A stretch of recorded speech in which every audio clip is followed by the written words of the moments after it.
Alright guys, BLM here, back with a new video, and in this video, I'm back talking about the Watch Dogs series, where we are around the 10-year anniversary of the first game. So because I'm here to talk about my detailed thoughts on Watch Dogs 1, which is a game that had massive hype around it at the time, and sadly when it came out, most people seemed to find it underwhelming, but it's a game that I've always personally enjoyed, despite recognizing the many flaws that the game has. And what makes Watch Dogs unique are obviously the hacking abilities, which are both a focus in the story, but also the gameplay, which adds more variety to what is otherwise a basic formula, where the gameplay plays similarly to that of a GTA clone, of you being given this sandbox that you can freely explore, though obviously it's not as wacky or over the top as GTA, instead has this much grimmer, darker tone, which also falls to the narrative as well, which tells this dark revenge story that, while generic at points, I've always personally found it interesting. I always found myself invested in the plight of Aiden Pierce, though that is also with the recognition of how inconsistent of a character he is, along with how inconsistent the narrative is. Now I will say that despite me having done a previous retrospective on both Watch Dogs 1 and 2,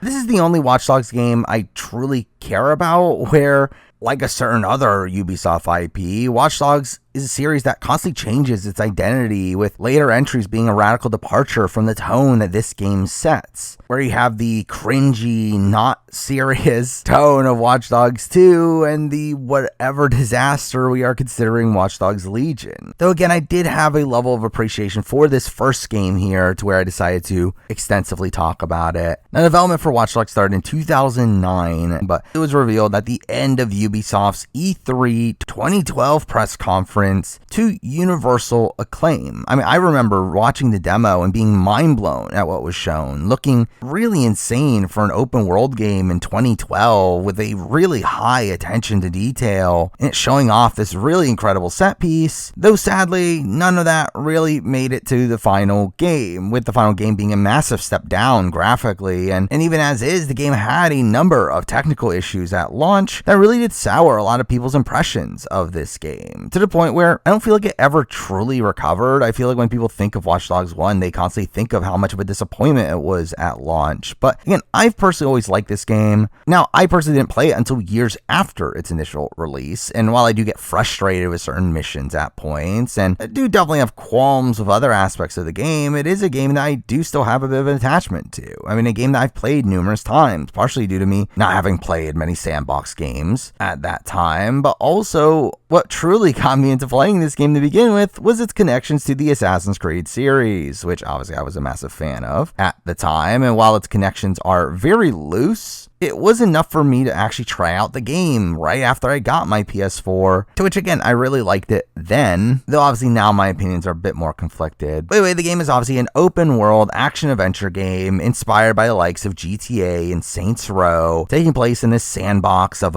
at the time, modern-day Chicago, which, while not to the level of detail as the OG game, I do feel like the world design in this game is still pretty impressive for the time, there being this dynamic weather system and a day-night cycle, which again does make the world feel relatively alive. Now, there are 6 regions on the map, most of which feeling pretty unique. I mean, the Loop and the Mad Mile take up the entire downtown district of the map, which is based on the layout of the real city. Then you got the outer districts, like the Wards, which is based off of the low-income district of the city. You then have Parker Square, which resembles the typical suburbs. You then have the Brandon Docks, which is a recreation of the industrial district, while also having Pawnee as this fake rural town right outside of the city, with each of these districts again feeling unique, and the game does require you to explore each of these districts across the main campaign, where you have to hack into the CTOS control centers along the way, and obviously by taking over the towers you can unlock fast travel as expected in these sort of games. But again, the main thing that makes this game special are its hacking abilities. I mean, the premise of this game was based around this notion of being able to control an entire city with the push of a button, and with that, hacking in this game is relegated to just one button, something that is changed for future games, though I do really like how it's utilized here, where it does make the player feel more powerful and how much you can do with just one simple press of a button. Though, to be fair, it does also lead to it being easier for you to accidentally do something you didn't mean to do, but all this is done through the profiler on Aiden's smartphone, which you can also utilize to scan the area, seeing descriptive backgrounds and NPCs, which again is a nice little touch there, while you can also then proceed to hack into their bank accounts, which seems kind of dumb narratively, but it does allow you to get more money. Money can obviously be used to purchase guns, outfits, vehicles. Not like in any sandbox game, there's obviously a notoriety system, or doing illegal activities will obviously cause people to call the police on you, which does end up affecting your reputation, which there is a reputation system in this game where if you have a good reputation by stopping crimes, people will call the cops on you less often, and even when stealing cars, driver might just give you their car instead of fighting back. Otherwise, you obviously have to escape from the police, to which you can still get away before they arrive, where there is this system where you're able to avoid all their radars, though it's kind of difficult to do. And once in detection, escaping can be pretty annoying, where the driving controls do feel pretty floaty to me, but obviously something that does make escapes more fun are the hacking abilities, where it makes these sequences feel unique from other sandbox games, where you're able to do a wide range of things. You can change traffic lights, you can activate blockers, or you can burst steam pipes, or even disable helicopters. Again, there are so many options in escaping that's part of what makes Watch Dogs a bit unique. Now, this game obviously has a pretty robust skill tree with a wide range of skills that can be bought to improve stats for weapons and driving. It unlocks more hackables and gives you extra battery to use. You can also unlock more craftables, which are used to help you in combat or in stealth, where you can craft IEDs and grenades that are really effective against well-armored enemies or even just massive crowd enemies, which happens pretty often in this game. Also, you can craft lures to distract enemies, along with being able to cause a blackout or jam communications. That allows for easier escapes. Again, there are a wide range of craftables to use that are, again, part of what makes this gameplay loop pretty fun. Along with, again, the basic hacking abilities, where you're able to cause explosions, to kill nearby enemies, or just be distractions. You can also raise covers for you to use. Again, the combat in this game is a cover-based third-person shooter, though I will say the cover system is a bit wonky to me. It does feel a bit imprecise, where you feel like there are things that you should be able to use as cover, but you can't, and other times where it just wouldn't lock on for some reason, which can lead to some dumb deaths. But otherwise, gunplay is mostly just fine in this game. I will say it does feel a bit arcadey, where maybe this is just me used to modern games, but it doesn't feel like there's that much impact when you land the shot, though again, it's responsive enough. Though again, combat in this game can be pretty tough at points, where the game just sends you hordes of enemies at a time to deal with, and while again, you do have a wide number of tools and hacking abilities that could definitely help you here, it still leads to some of these situations feeling a bit overboard. So interestingly, outside of story-based combat encounters, most of the game can be done solely through stealth, with the game allowing for the player to decide to go in guns blazing or go for a stealthy approach. Where again, I really like the level of variety that there is in this game. The fact that you can do many of the missions in whatever approach you want to take, which, again, coming from the Assassin's Creed series, is a rarity up to this point. And while initially I would play this game guns blazing from the beginning, I do feel like in my most recent replays, I do really enjoy the process of stealthing through an area a lot more, using the silenced pistol along the way. And choosing aggression over stealth does actually affect, again, the reputation system in this game, giving a negative portrayal of Aiden in the media, which will, again, make it more likely that people call 911 on you, which, again, just makes the game a bit more difficult. So, again, I do really like how all this is intertwined, how your actions as Aiden during the game's missions do actually affect what happened in the open world. Now, this game does obviously have a parkour system, though, truth be told, I've never particularly liked it. It feels like a more watered down version of the already watered down parkour from the likes of ACs 3 and 4. Now, there are more contextual movements in this game, though it does very much feel like the parkour is on a bit of autopilot most of the time, to where I never found it particularly satisfying to use. And I guess we should also talk about the mission structure, which does have a lot of variety to it. That does take good advantage of the hacking abilities at points, using them as environmental puzzles, or you actually have these Pipe Mania style mini games that, while generic, are still puzzles that I do personally still find fun. You can also hack into cameras to follow a target or escort a character out of an area, which again is an interesting twist to these mission types that would typically be annoying in other games. Now again, I do think combat encounters can be a bit excessive, but overall the mission variety in this game is pretty strong, despite me being able to think of many of this game's campaign missions that I do just look at as pretty annoying. But also we should talk about side content, which is mostly uninteresting. I mean, essentially just mission types that we see in the main missions, just without the story context to it. Though interestingly, the final criminal convoy is one that has a direct connection to Assassin's Creed, where through it you end up killing Olivier Garneau, the CEO of Abstergo Entertainment, a character that we saw in Assassin's Creed 4. This being an event referred to in Assassin's Creed 4 of him having disappeared after going to a conference in Chicago. Though strangely, despite that, and also later evidence in the Assassin's Creed series to support this being canon, it's actually not canon, or at least the events of Watch Dogs are not canon. Again, the fact that Olivier got killed by a vigilante during his trip to Chicago is canon, or at least is later canonized through later entries in the Assassin's Creed series. But as for the entirety of the events of Watch Dogs, it's still not canon, which again is very confusing and really just kind of convoluted. I don't know why they just don't mix the two universes, but that is the way that Ubisoft has always talked about these events, which I just find kind of strange. But with that, now let's talk about the narrative, which again does have this dark, gritty tone to most of it, being a mostly humorless revenge story that falls into a lot of cliches, though it does have a lot of other interesting themes to it, at least for me. I do like the tackling of the impact that technology has on society, along with the effects of the consolidation of data, along with how that ends up affecting information warfare. And again, I do think there are some interesting themes in this game story, along with the fact that I've always personally liked the character of Aiden Pierce. Now, I'm not saying Aiden is a well-written character. Straight up, Aiden's character is pretty inconsistent, and the writing here is a bit disjointed, especially in comparison to the gameplay. He shifts from this criminal who's just out for revenge, this vigilante who wants to help the people of Chicago, and for him to go out of his way to take down gangs and rescue people from a sex trafficking ring, only to then just shift back to a criminal who can do fixer contracts and wipe people's bank accounts. And really, in general, he is also a character that seems to do more harm than good. He ends up causing so much harm to the people around him, and while you could say that this constant shifting in his character does go to show his hypocrisy as a character and his failures as this hero for the people, I don't feel like it's clear that all of this is intentional, where I do feel like it comes off more so as just sloppy writing than any actual depth being added to his character, where it feels like the game wants you to be sympathetic towards Aiden, with him getting this so-called revenge by the end of his plight against these criminals that he hates, when again, he himself is a criminal. Really, I just feel like there is a good character in Aiden if he was written properly,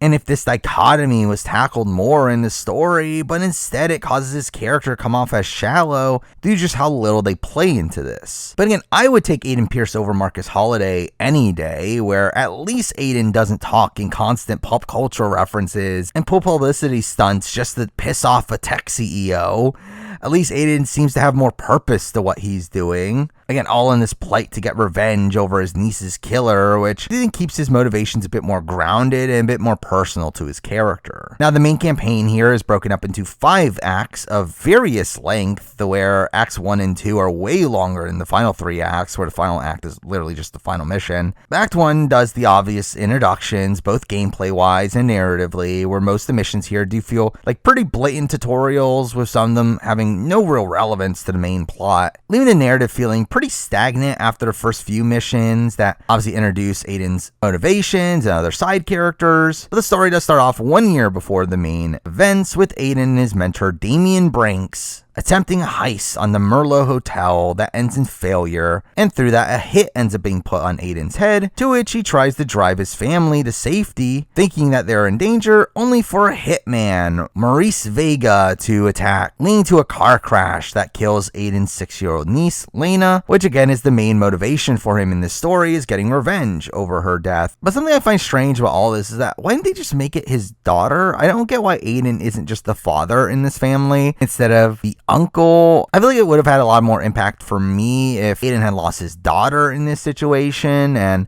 Aiden had this son that wouldn't talk to him, and this wife that pushed him away, instead of this all just being his sister's family, which is just kind of weird. Anyway, we then cut to 1 year later, where the game starts with Aiden having tracked down Vega at a baseball stadium, wanting to learn about who hired him, ruthlessly interrogating him, to which we find out nothing, obviously. We get our first bit of gameplay here, being able to shoot at him, though the clip ends up being empty. With all this brutality here, obviously showing how far Aiden will go for revenge, which is done in a really generic way. But this is also where we meet his associate, Jordy Chin, who is kind of just a fine character. He obviously acts as a bit of comic relief in the game, but I don't feel like he's utilized enough, and there are definitely points in the story where it feels like they kind of just forget that he's there. But anyway, following this, we get our escape sequence, to which we then get tutorials on the stealth system, the hacking system, and also the escaping process, with many other missions following this also feeling just like blatant tutorials. None of these really doing much for the story outside of giving us our first meeting with Lucky Quinn, the leader of the Chicago South Club, the largest crime syndicate in Chicago, who might play a factor later on. Also, we have the hack into our first CTOS server, which again, through the course of the story, you have to do to every district in the game. But it also ends up being your first potential big enemy encounter, which again, can prove pretty difficult concerning the number of enemies in the area, though again, it can also be stealthed through. But the narrative progression from this chapter does come from Aiden visiting his sister, Nikki, for his nephew Jackson's birthday, which ends up being really the only development of his relation with Nikki until the end of the game. But Nikki gets a call from someone harassing her, and she tells Aiden that he can't fix everything until just let it go, only for him to then go find the caller anyway. Which again plays into Aiden's pitfalls of a character, of him having this obsession with keeping his family safe, which ironically ends up putting them to even more danger. But this all leads to him working with Bad Boy 17, his contact from DedSec, a secret hacker group that doesn't do much in this game, though they obviously are a bigger focus in Watch Dogs 2. Eventually we meet this Bad Boy 17, who ends up being Clara Lyle, a woman posing as a guy online, who's also a French Canadian because this game's developed in Montreal. But Clara ends up obviously being the main confidant for Aiden across this game, being a pretty likable figure for the majority of it, feeling like one of the only characters that he really opens up with, though obviously all that is purposeful in the way that it makes what ends up happening to her even more gut-wrenching. Anyway, Clara ends up helping us find Nikki's harasser, who ends up being Damien, who wants him and Aiden to become partners again, though Aiden ends up refusing and blames him for going too far, which led to Lena's death, which again just feels like Aiden putting the blame on Damien instead of taking responsibility for himself. And just in general, Damien is an antagonist that I do find a bit strange in this game, where obviously he's meant to be the final antagonist for Aiden, but I never felt like any of this like really made that much sense, where again, it just feels like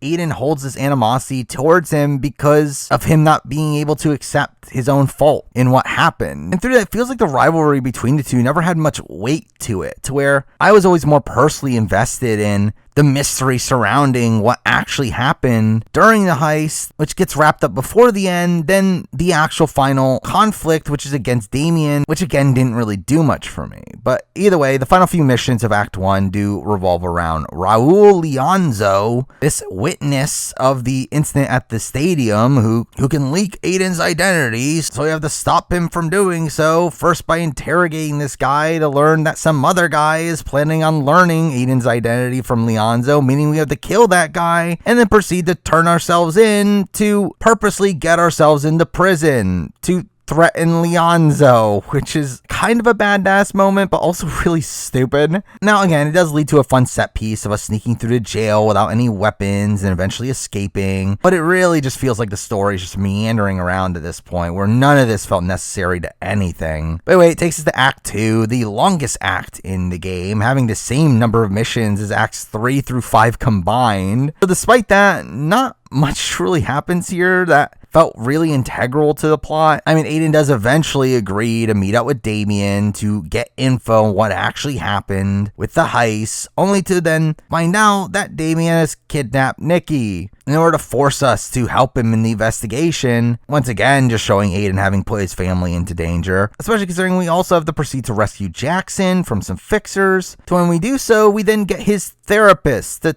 take care of him until Nikki comes back, because I guess that's a thing your therapist would do. And we do later get another mission of having to protect him after he runs away, which can lead to a pretty difficult enemy encounter, with again just wave after wave of enemies coming after you and not much cover, though it is probably one of the best times in the game to use your throwables. But either way, it does lead to Jackson finally speaking to Aiden for the first time since Lena's death, which I definitely cared about. Again, not as impactful if this was a father father-son relationship. And also in this act, we do spend a few missions trying to find Nikki's location by searching in the Brandon docks and killing Damien's accomplice, only for that to go nowhere. But eventually when returning to Aiden's motel room, his hideout ends up getting attacked, and this leads to another pretty difficult enemy encounter of having to escape while also escorting Clara out. All this ends up leading to the next few missions being focused on finding a new hideout, to which we instantly decide on it being the bunker, the first CTOS testing site, which would allow them to operate undetected, but it's on an abandoned building with a bridge that's blocked off, to which we then need to find Tobias Frewer, who seems to be the only one who knows how to control it, aka another waste of time. It's where we do find Tobias at a poker game, which I will say I've played an embarrassing amount of poker in Watch Dogs of all games, but after chasing him down, we then get a long series of environmental puzzles to power up the bunker,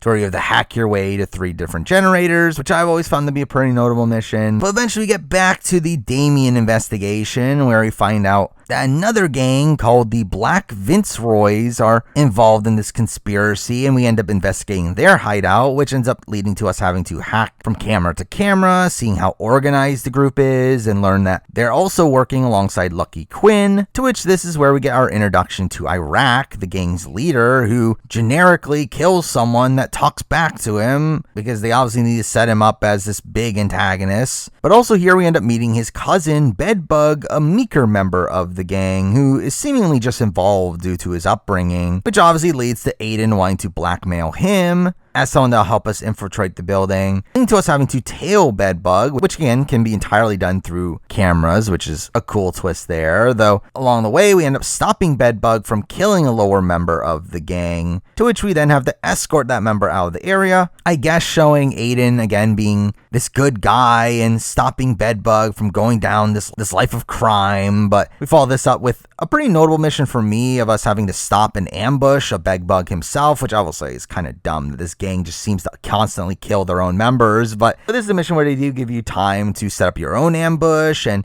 there's also this moving platform at the top that you can use to avoid enemies and kill people from overhead. And again, I always found that mission kind of fun. But eventually we get Bedbug on board, with him giving us info about an auction that Iraq will be attending, where we'll have to copy his access key, to which we then get a series of missions to set up for the auction, including killing Nicholas Crispin to take his identity. But we get to the auction, which ends up disturbingly being a sex slave auction, which Aiden does end up calling the police to help rescue them by the end of the mission, again showing his vigilante side, though obviously he also gets Iraq's access key along the way, having us return to the Vinceroy hideout, where we guide Bedbug to the server room, which has us telling him where to go, using cameras, which again is a pretty unique mission there. So obviously just as he starts downloading the data, he gets stopped before he can finish it, to which Iraq ends up letting him go for some reason, despite him, again, previously wanting him dead for lesser reasons. Again, all this makes no sense. Outside of, I guess, the writers just felt bad about killing off Bedbug, but again, it's stupid. But either way, despite having some of the data now, we're unable to decrypt it, so where now we have to find someone who can, leading to the search for Raymond Kenny, one of the pioneers of CTOS and a man who caused a blackout in 2003 that led to the prominence of CTOS, who, again, I guess is the only person that can decrypt this data, I guess. But it takes us to Act 3, which is probably my favorite act, feeling like the most focused of the bunch, with most of it revolving around our exploits with Kenny. That takes us to Pawnee, where he's been hiding. Though I will say it also does contain some of the most annoying missions in the game from a gameplay front. First, having to do some tedious tasks to find his precise location, including one of the most convoluted environmental puzzles in the game, involving us having to move around antennas. But eventually we do find him in a bar where he now goes by T-Bone, to which we have to beat him in a drinking game, aka a tedious minigame. Either way, it leads to us getting into a bar fight, to where Aiden awakens in his safe house, where he agrees to help us if we do him some favors, obviously. To which again, it leads to some tedious missions, like stealing a truck from a local Pawnee militia and having to tail a helicopter, leading to this annoying section of us having to identify 2 security chiefs using the cameras, only for us to have to go into the area to take them down anyway, and for the one with the ID to just escape before doing so, leading to a chase sequence, which again, all just really tedious.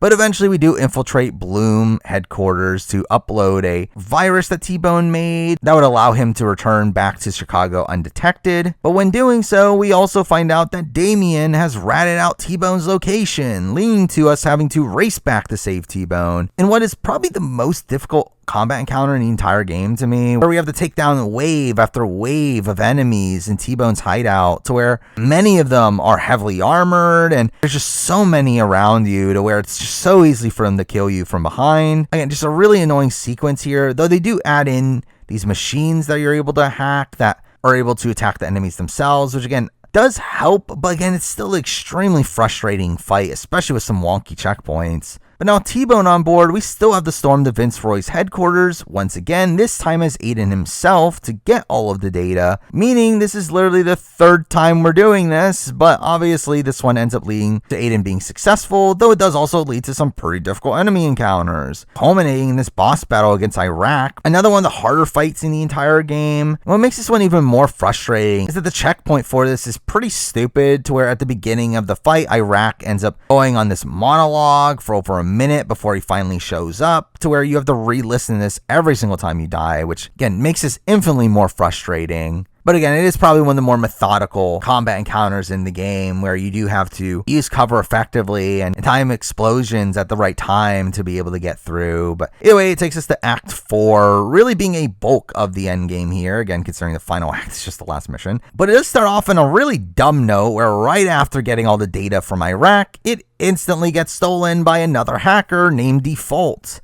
leading to us having to waste over half of this act getting it back, where many of these missions here just involve us doing a really short task, only for us to then have to escape from the police, or just outright take out a massive group of enemies, and all this is just really tedious. Now I should mention that Default does also end up revealing that Clara was actually hired to track Aiden and Damien by the club after Merlot heist, which does cause some dissension between the two that is mainly there to add more melodrama later, and this being the last time that they actually properly talk. But eventually we do find Default working as a DJ in a nightclub, leading to us having to chase him down and download the info back, though not kill him, where he ends up escaping either way, which is later dealt with in the DLC Bad Blood. Still kind of a dumb resolution here and just entirely pointless. Now the next two missions end up revolving around Aiden's family, with T-Bone being able to track down Nikki's location, us having to rescue her by escorting her through an enemy infested area that ends up being a fun like stealth puzzle section. But that's followed up by another mission of us having to drive her and Jackson out of town, and us having to avoid detection from police, leading to us saying our final farewell to Nikki, with her at this moment learning that Aiden was the vigilante. Which makes no sense. Like, how'd she not know already? Like, how'd she not know that Lena's death had more involved to it? How'd she not know that she was being kidnapped for that reason? How'd she also not know, considering all the cryptic words she's been saying to Aiden and how she keeps telling him to let it go and you can't fix everything? It's like, how'd she not know that he's the vigilante? But whatever.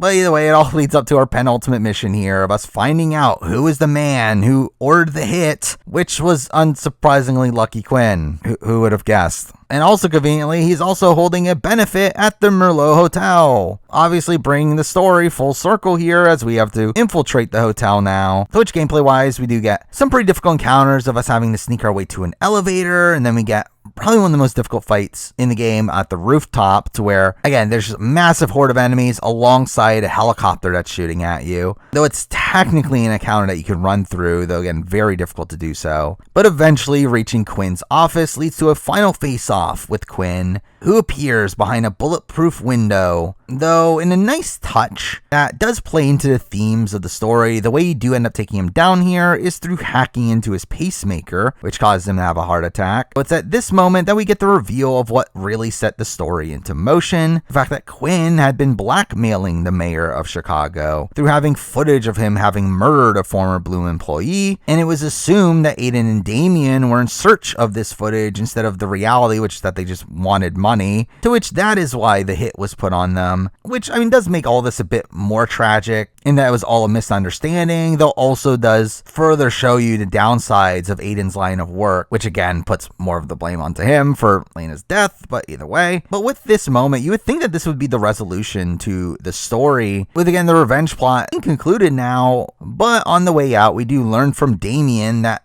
Clara was unsurprisingly actually being genuine with Aiden and had attempted on her own to rescue Nikki. To which obviously, just as we learn this, we obviously have it being revealed that the club is now hunting Clara to kill her, which feels, again, very contrived. This is all happening at once, but we obviously have to go and rescue her, finding her at Lena's grave, obviously to just make it even more melodramatic, where we obviously end up failing in saving her. The strangely, after she gets shot, we then get a combat encounter here of us having to kill a massive horde of enemies. That if you die here and having to do this fight over and over again, it does really end up lessening the impact of this scene, though. Again, obviously, this is a bit of a gut punch in the story. I mean, it is the death of the character that seemed the most sympathetic to Aiden, and this character that you're supposed to feel really connected to through them having worked together since pretty much the very beginning. And again, I do think it largely works the first time around. I do think, again, when truly thinking about it, it is still very over the top in its portrayal, and it does feel largely contrived, especially in the fact that the game seems to want you to blame Damien for this, when again, it was Lucky Quinn that sent the hitmen for her, and it really just feels like it's here just to add this final motivation for Aiden to go after Damien, which again, I think in retrospect, that aspect of it doesn't do much for me. Though again, it's still sad to see the Aiden-Clara relationship cut short. And obviously we have to end it with an overly dramatic final audio log from Clara, her talking about wanting to heal him, and that if she can't, then she'll at least disappear, and that's something she's good at, which, again, just super melodramatic. But in a way, again, I think can be interpreted as some moral ambiguity with Aiden, with, again, her essentially stating that she failed to heal him, which in turn can make it seem like Aiden hasn't really changed despite him thinking he has, kind of playing into his delusions of grandeur. But again, it's not really tackled in any other aspect of the story, which I think could have been an interesting theme if it had been tackled a bit more, but this is really the only true hint of it in the story. Anyway, we then get to Act 5, the final mission in the game, called Sometimes You Still Lose, which is again an appropriate title, but Aiden, again in another vigilante move here, decides to make all the blackmail material public, enraging Damien, who wanted to use this for his own gain, literally setting up Damien as our final antagonist here, which, as I mentioned previously, this rivalry never really did much for me. To where, while yes, he does obviously kidnap Nikki and for sure has done bad things to Aiden, I still feel like a lot of this rivalry is stemmed from Aiden's lack of acceptance of guilt for what happened, which again makes his character feel really stagnant through all this. And I really find this final mission, narratively at least, to not be as impactful as the previous mission's resolution, where that one felt a lot more impactful to Aiden's character, though I will say I do think gameplay wise this is a pretty satisfying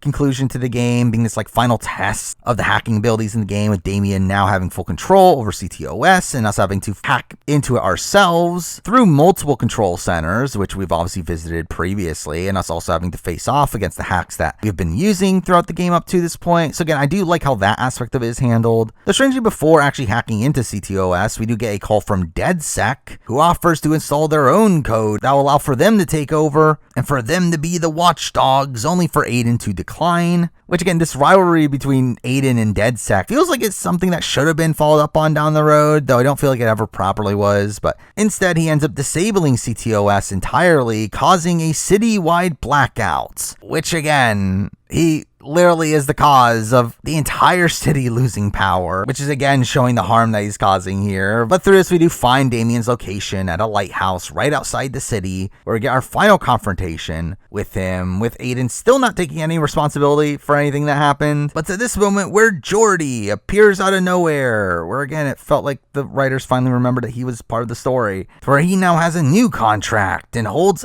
Aiden to gunpoint, leading to our final bit of gameplay here as we use the phone to cause an explosion, knocking Jordy over the railing, and get our final piece of gameplay in shooting Damien, with us then getting a very abrupt conclusion to the story of us getting this final monologue from Aiden as he talks about how he's a changed person and how he vows to protect and if necessary punish, which again doesn't feel like much development at all, and it also feels very abrupt. It literally goes from killing Damien to us just zooming out and him talking in this way where we see none of the ramifications of this. We literally don't get how this impacts Aiden at all. And again, it really feels like the writers wanting you to think that Aiden has changed when the writing again up to this point has been very inconsistent in showing that. While again, there are moments for sure where he does as a more sympathetic presence, particularly in him rescuing the sex slaves and him helping out Bedbug and him releasing the blackmail data. It feels like none of that was really earned. It just feels like it happens, and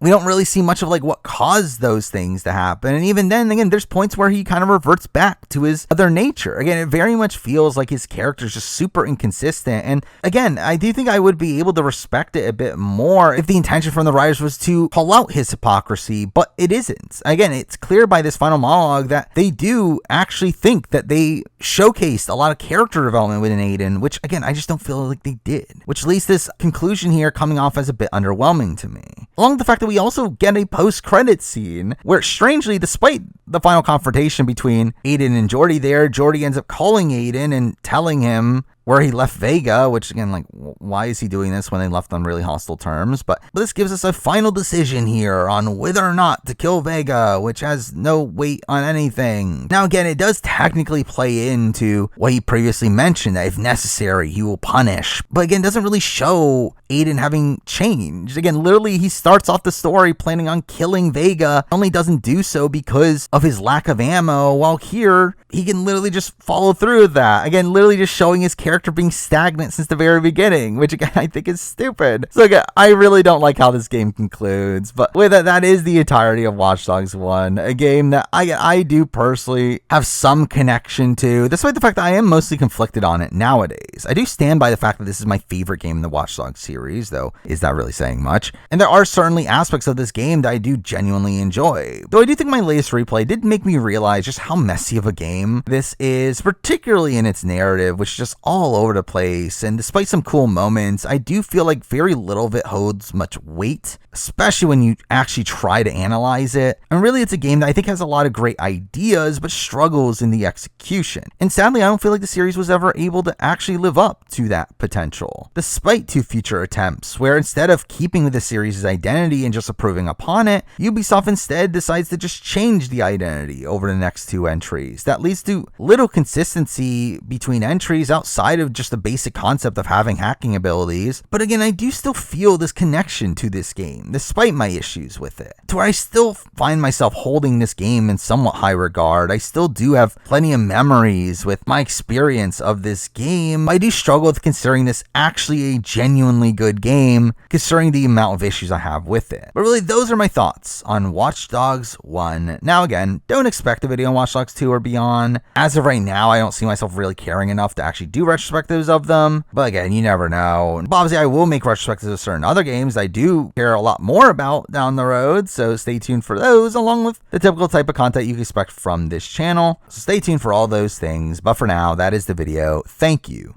for watching.